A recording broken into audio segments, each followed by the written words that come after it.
ঘুরতে ঘুরতে চলে গেছিলাম যাদবপুরের বাউল ফকির উৎসবে। এটা কিন্তু জয়দেবের কেন্দুলি মেলা নয়, এটা হচ্ছে যাদবপুরের বাউল ফকির উৎসব, যেটা অনুষ্ঠিত হয়েছিল এবছর 10th আর 11 জানুয়ারি।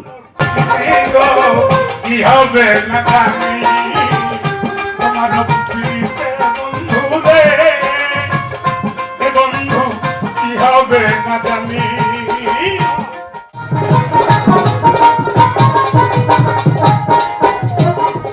জগাই মাধাই বাকি ছিল,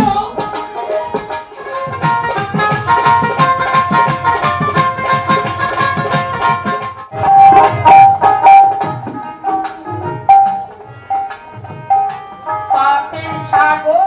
এখানে অনেক ফোক আর্টিস্ট এসেছিলেন, অনেক বাউল যারা গান গেয়ে ফোক গান গেয়ে বাউল গান গেয়ে জীবন নির্বাহ করেন, তারা এসেছিলেন। এখানে অনেক অনেক রকমের খাবার এসেছিলো, অনেক ইন্টারেস্টিং খাবার এসেছিলো, যেমন পক ছিল, এখানে হাঁসের মাংস ছিল, আর এখানে ডিফারেন্ট টাইপস অফ মানে হ্যান্ডিক্রাফটসের জিনিসপত্র বিক্রি হচ্ছিলো। আর এখানে মানে অনেক রকমের মেলার জিনিসপত্র, যেরকম বাদাম চিট এসব বিক্রি হচ্ছিলো, যেমন তেমনই পৌষ পার্বণের জিনিস বিক্রি হচ্ছিলো, যেমন পিঠে পুলি সেই সব বিক্রি হচ্ছিলো, তেমনই লোটে মাছের বড়া এসব বিক্রি হচ্ছিলো, আর পোলাও। খাবার দাবার মিলিয়ে মিশিয়ে একদম একাকার অসাধারণ একটা মেলা কাটিয়ে এলাম, অসাধারণ একটা এক্সপিরিয়েন্স।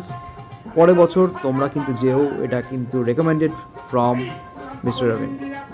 এখানে যেমন কাবাবও বিক্রি হচ্ছিল, তেমনই বাউল গানের ইনস্ট্রুমেন্টসও বিক্রি হচ্ছিল, ঘর সাজানোর জিনিস বিক্রি হচ্ছিল, মেয়েদের প্রসাধনী জিনিসও বিক্রি হচ্ছিল।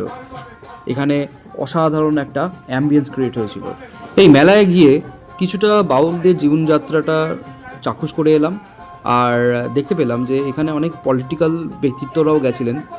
আর এখানে এই যে লোটে মাছের বড়াটা ভাজা হচ্ছিল মুচমুচে করে, জাস্ট ভাঙলে একদম কুড়মুড়ে ভাজা, আর ভেতরে একদম নরম লোটে মাছ। এটা খেতে যে কী আনন্দ লেগেছে, অসাধারণ লেগেছে জাস্ট।